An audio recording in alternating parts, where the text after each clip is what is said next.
Ganyan. Ganito po talaga. Mga tama yan. Pag kumuha ng tama, ganyan po talaga. Ay, ganyan. Yung pastor pumunta sa harapan eh. Sabi ng pastor, mga kapatid, good news. Huy! Good news, si pastor may good news. Good news mga kapatid.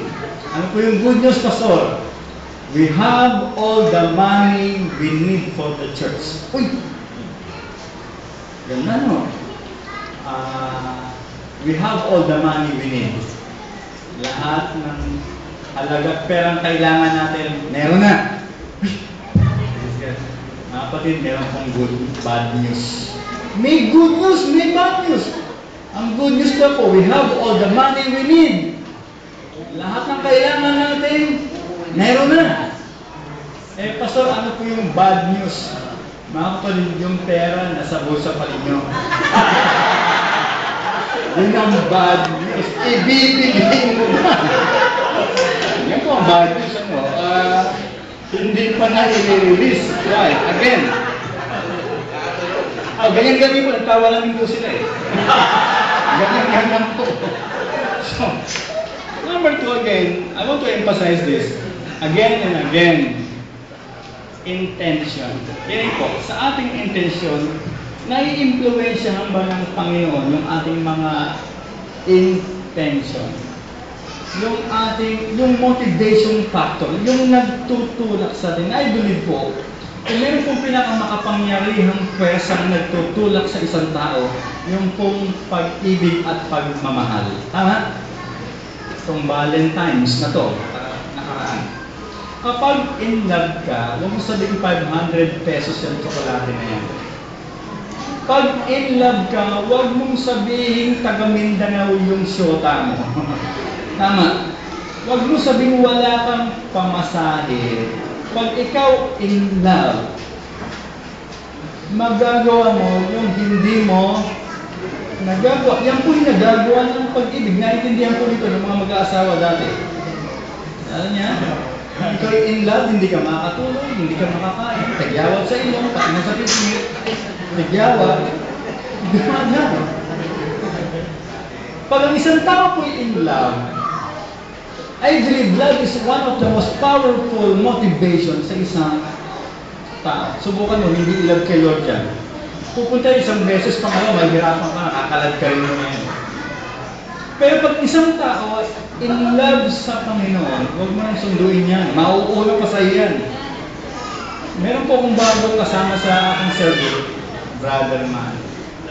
Na-stroke pa sa stroke. Pero walang bias na na-stroke siya. Ito po, napakayabang. Kung po kami kabataan, ayokong barkada po ito. Napakayabang. Selfish. Namimili lang na ito ng kasama ko. Nadalaw ko ng bagong taon dito sa Pandi, sa Charing ko, kapatid ng Charing ko. Pagdating ko doon, hinahanapan ako. Pastor, talagang kang hinahanap. Ako, bakit naman?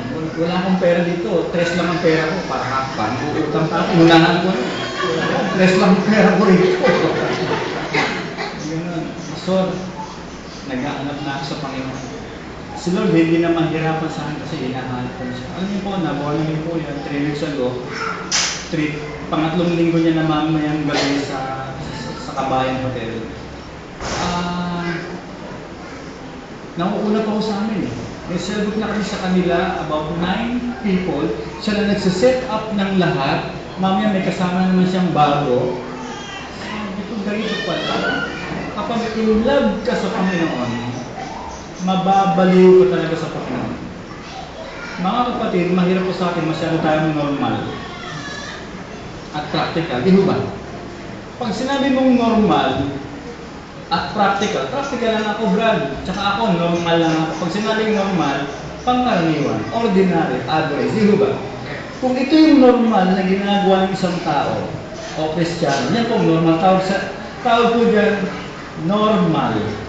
Tingnan mo yung katabi mo. Normal o... Kung ito po yung normal, okay? Ito yung normal ano po? Bumaba ka sa normal, anong tawag dyan?